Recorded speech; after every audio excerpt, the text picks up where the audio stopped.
The only megacity in the western United States has an ideal climate and a history of development based uniquely on vehicle mobility. There's no place quite like it on Earth. A powerful trendsetter, this diverse, beautiful city is one of the most recognizable on the planet. Arguably the most influential and successful urban area of the 1900s. Its population grew from 100,000 to more than 15 million in just over a century. But this amazing boom favored some much more than others, and has required a re-engineering of the natural environment on a scale previously unseen in human history. This is Los Angeles, California's megacity.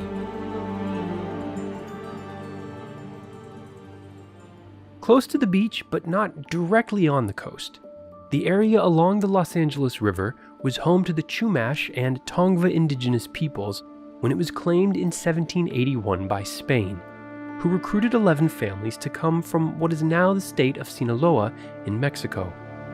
These 44 people, a majority of whom were of African descent, founded the Spanish Empire's second town in California, El Pueblo de Los Angeles. It was still a small settlement 40 years later, when it came under the control of a Mexican government that was fresh off gaining independence from Spain.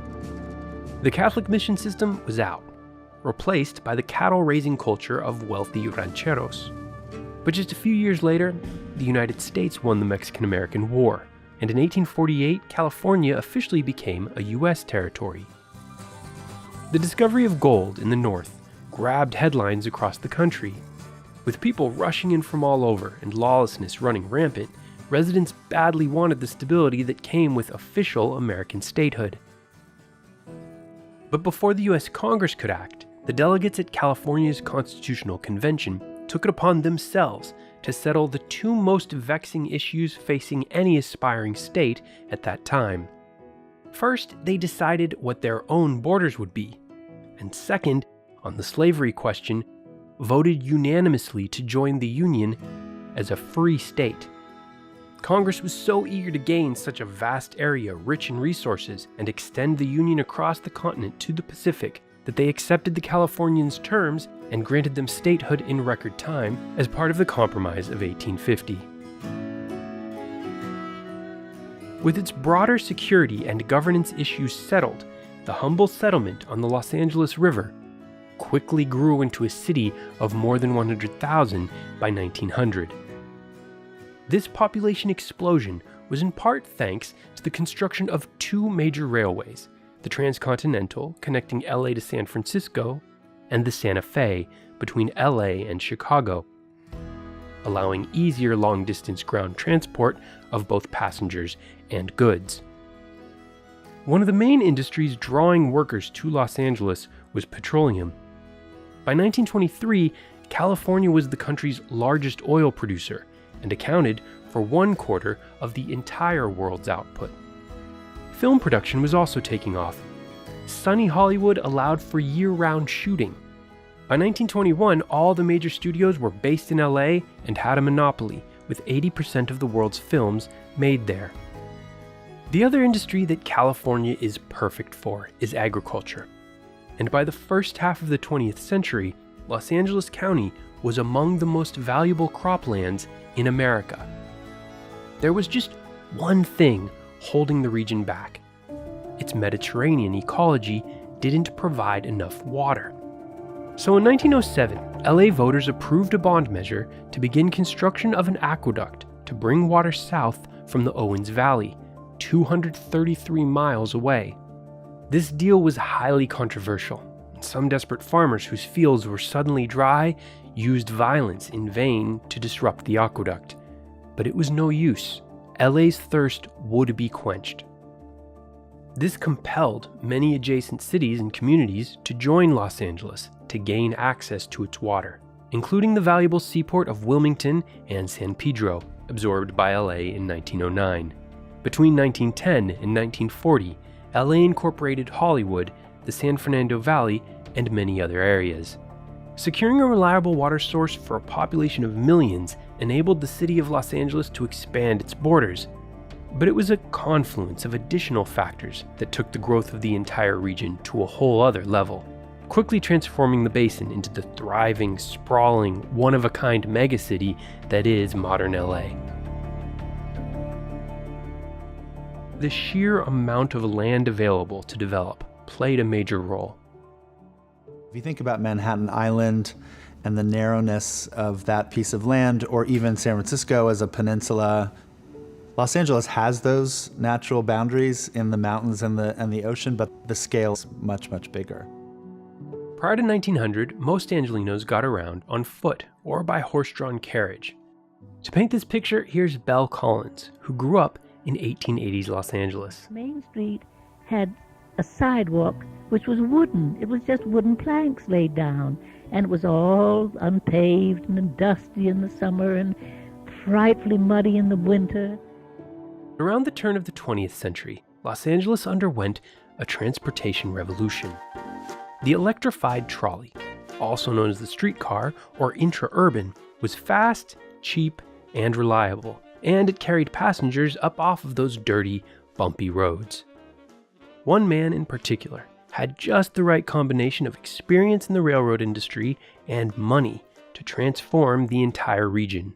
Those trolley speculators that predate Huntington, they build trolleys between a fixed point, town A, and a fixed point, town B, because there's a demand for what can traffic between those two towns. That's logical. Huntington has so much wealth, he doesn't need the other town yet. He would build lines to nowhere and then create a name and a sign, and then followed up by building a community in these areas that had available access to public transit. By the 1920s, Greater Los Angeles had the largest streetcar system in the world. 1,100 miles of line connected hundreds of small cities, towns, and villages into a vast network. The ability to get on a trolley and travel across this basin inexpensively and efficiently worked for decades and decades. Ironically, the popularity of the streetcar helped to hasten its downfall. As the system grew in size, it became more complex and congested. As privately owned enterprises, lines weren't consistently maintained the way public mass transit was in other big cities. And as passengers suffered more frequent delays, they watched in envy as the latest innovation in transportation zipped all around them. The arrival of the mass production automobile meant liberation from the tyranny of the fixed track. You went wherever you wanted, whenever you wanted. The Great Depression also affected the development of Los Angeles. In 1934, all of the new homes built in the United States were worth only $227 million, a decline of 92% from 1928. To jumpstart the economy as part of his New Deal, President Roosevelt and a democratically controlled Congress created the Federal Housing Administration. The FHA provided mortgage insurance to protect lenders from losses when a homeowner defaults on their mortgage. This eliminated one of the riskiest parts of lending, so banks could offer home loans to many more buyers and on much more affordable terms. It's hard to overstate how important the FHA was and continues to be in supporting home building in America. Think about this. Before the FHA, you needed to put down half as a down payment to buy a home, instead of the 10 to 20% that's now standard. And the repayment schedule was spread out over just 3 to 5 years. It's no wonder then that before the FHA, just 1 in 10 American households owned the home they lived in, and that 65 years after the FHA was created, over 68% did. This had a huge impact in Los Angeles, with so much available land to build on.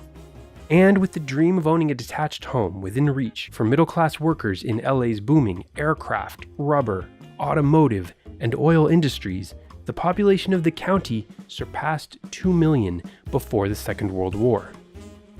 The affordability of the San Fernando Valley was particularly appealing, and it became the fastest growing region in the United States, doubling in population in the 1940s and then doubling again in the 1950s to over 700,000 people. On the other side of LA, a preview of the suburban home building style now familiar to anyone living in an American city was launched in Lakewood, or what was known as Tomorrow's City today.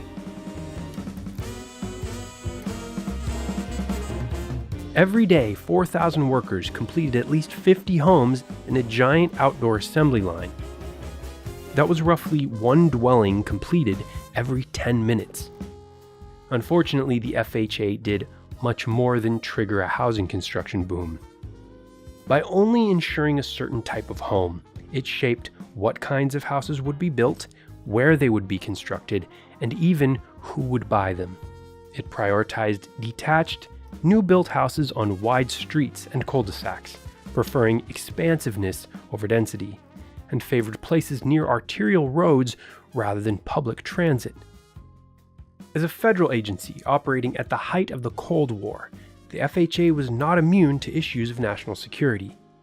Los Angeles was then the center of a booming military and aviation tech industry, a hub for the likes of Lockheed Aircraft Corporation, which theoretically made it a target for Soviet missile strikes. One way to protect American assets from nuclear catastrophe, the thinking went, was to physically increase the size of the target by encouraging residents to move away from city centers. This little-known policy of defensive dispersal was quite literally a national security effort to incentivize suburban sprawl through affordable home loans. By the mid-1950s, planned communities spreading for miles around downtown LA were dominated by an ever-expanding network of charming ranch-style bungalows. Reportedly, the home design that best withstood nuclear blasts. The FHA's policies also excluded Americans of color, by design, by refusing to insure mortgages in racially mixed neighborhoods. As whites left America's cities in droves for the brand new suburbs, minorities were sidelined in less desirable multi-family urban dwellings. The racism was very blatant. It's a white man's neighborhood. That's how these tracts were sold. So this was the reason why you saw restrictive covenants, things of this nature. It was to go along with that California myth that this was the new white utopia. All this was going on as 5 million African Americans were moving from the Jim Crow South to cities in the Northeast, Midwest, and West. By 1960, the FHA had underwritten tens of millions of mortgages on new houses worth a total of $120 billion, but just 2% of these loans went to non-whites. Even though this type of discrimination is now illegal, its lasting effects have reduced generational wealth and educational opportunities in communities of color. Another development that has dramatically changed life in Los Angeles has been the freeway. In the 1940s and 50s, the volume of traffic and intersections, combined with the size of the region, meant trips by car were taking longer and longer. The freeway allowed for high-speed, non-stop travel over greater distances, but it came at a high cost: the decimation of neighborhoods mostly home to lower-income and minority families. The Mexican-American community of Boyle Heights had wide swaths demolished to make room for multiple freeways and interchanges, while only one freeway was planned in white, wealthy Beverly Hills, until even it was stopped by local protests and has never been built. The construction of freeways also meant the continued expansion of development, creating even greater demand for water from ever more distant sources, culminating in one of the most audacious megaprojects in human history, the State Water Project, or SWP, launched in the 1960s. There is no other project in the history of the United States where a state has put in such a large contribution to the development of its own resources and where the national government has joined with the state. This has brought your state to be the pioneer in the United States in the field of development and conservation of our natural resources. California in this area is number one. The SWP's 21 dams and more than 700 miles of canal, pipeline, and tunnel are now the lifeblood of modern California. The project delivers water to over 750,000 acres of farmland and 25 million people. Many reservoirs and pumping stations keep the flow going, none more important than the motors that haul water up an astounding 2,882 feet over the Tehachapi Mountains, the largest water lifting system in the world, so it can flow down into the LA basin. All this means Greater Los Angeles now covers more than 33,000 square miles, the largest metropolitan region by land area in the United States. Its economy is ranked third in the world, behind just Tokyo and New York City. And it's the main reason why California is America's largest state by both population and GDP. In fact, if California were a country of its own, its economy would rank 5th in the world. Los Angeles is also often billed as the creative capital of the world because 1 in every 6 residents does work related to the arts. There are more writers, filmmakers, actors, dancers, and musicians in Los Angeles than in any other city on our planet. But for all its successes, it has its share of problems. Air quality can be notoriously bad, though it has improved as cars, trucks, and energy sources have become more efficient. To solve its worst-in-the-nation traffic, it continues to build out its light rail and bus rapid transit systems. Now it needs to focus on increasing density right around them. Each rail line that comes into operation, it just exponentially boosts all the other ones. But I think the next stage for LA really shouldn't be about more rail lines. It ought to be about taking advantage of the rail lines that are already here and making sure that there's more apartment buildings built around the rail lines, more jobs located there, and really just building up the communities around it, because that's how we get the ridership and the real benefit out of the rail lines. Despite being one of the most expensive real estate markets in America, Los Angeles accounts for 37% of California's lowest income residents. With median home prices over $800,000 and affordable rental stock dwindling to less than 1 rental for every 5 extremely low-income households, it's no wonder why LA has over 66,000 homeless citizens. And many of those who can afford rent don't get much for their money. With one of the nation's worst rates of residential overcrowding, 11% of Angelenos rent rooms shared by multiple occupants. Some Angelenos are tackling this by building accessory dwelling units to create more housing on existing lots. A new state program even provides up to $25,000 in grants for homeowners to put one up. So this used to be actually a driveway that went all the way through, and there was a garage back there. So we just tore down the garage and we built the house in its place. It's a phenomenal thing. You could build a second house on every single yard in Los Angeles, as far as I can tell. So I'd much rather have a house than to have a place for my car. But despite its increasing density, Greater LA continues to sprawl deeper into dry, windy, hilly areas, heightening the threat of fast-moving, hard-to-stop wildfires and mudslides. More extreme weather is making them more destructive. With longer-lasting droughts, drinking water supplies are threatened as reservoirs and rivers now routinely run dangerously low. As yearly snowfall in the Sierras continues to decline, Los Angeles must turn to innovative measures to save water any way it can. The most effective way to do this is water recovery. Orange County, just to the south of LA, has been operating a successful system since 2008. Potable reuse is where you take recycled water, gets pumped into a groundwater basin, referred to as an environmental buffer, and then into the potable distribution system. We've expanded from 70 million gallons a day to 100 million gallons per day. It's the purest water that we have in Southern California. It's an incredible, valuable resource. The political problem is convincing people that wastewater isn't a bad thing, it's a good thing. It's actually cleaner than the water we get from the Colorado or from Northern California. In fact, you even need to add some minerals to it because it's so pure. The Colorado River goes through people's kidneys many times before it gets to the point where it's diverted to Southern California. So everybody in Southern California today drinks recycled sewer water. The Los Angeles region is only planning to recycle enough water to serve less than 10% of its people. But if the majority of California's wastewater was recycled, it could produce water for 30 million residents. This would allow expensive and environmentally harmful solutions like ocean desalination plants and the building of additional dams and aqueducts to become solutions of last resort. Another antiquated idea is wasting water to irrigate grass, which accounts for nearly half of urban water use in Southern California.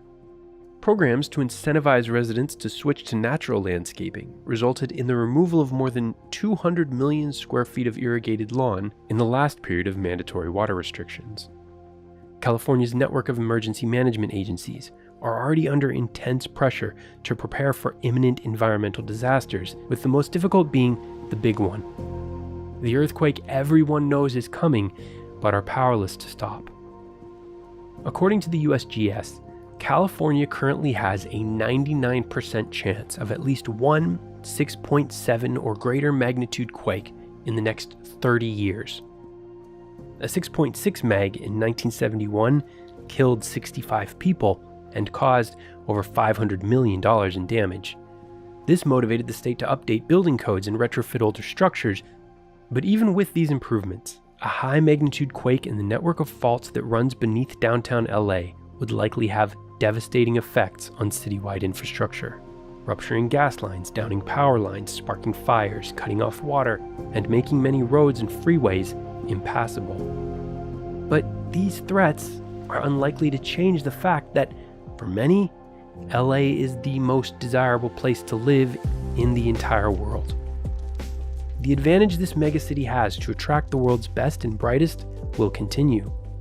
The question is whether Los Angeles can reverse its troubling slide toward economic inequality and remain a global beacon of opportunity and tolerance for all. Like this video if you enjoyed it, and subscribe to get the next episode in this series, a profile of Kinshasa, Congo. And if you missed it, we looked at Shanghai last time. And a special thanks to LA's KCET, the best channel I've ever come across covering a single region, and to Ben Wilson and his book Metropolis. Both sources are linked below.